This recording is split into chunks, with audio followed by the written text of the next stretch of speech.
Semuanya sama dengan apa yang sedang disusun dalam bab ini.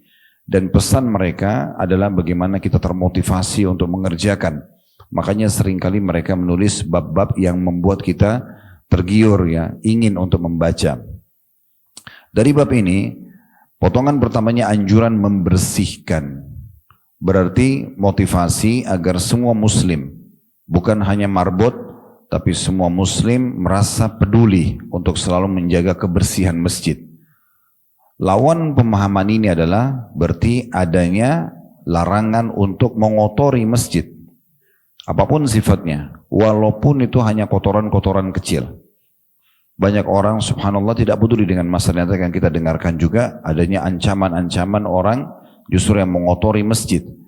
Tapi kita sedang fokus masalah membersihkannya. Dari hal yang sederhana, melihat sedikit kotoran di masjid langsung kita bersihkan, atau memang kita terlibat lebih jauh dengan cara membersihkan secara fisik, atau kita terlibat secara harta, misalnya untuk membiayai gaji teman-teman marbot, ya, yang mengurus masjid, membersihkan masjid, atau memang khusus biaya maintenance buat masjid tersebut. Semua ini tentunya bagian daripada apa yang akan kita bahas nanti. Kemudian Al-Mundhiri mengatakan juga, setelah mengatakan anjuran membersihkan dan mensucikan masjid. Mensucikan masjid bisa makna dua. Baik itu dari sesuatu yang hissi atau ma'nawi. Yang dimaksud dengan hissi itu adalah fisik gitu ya.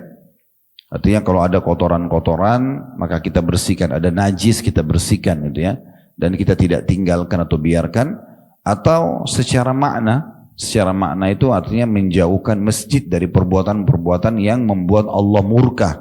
Seperti kesyirikan atau maksiat. Karena ada juga orang yang tidak peduli.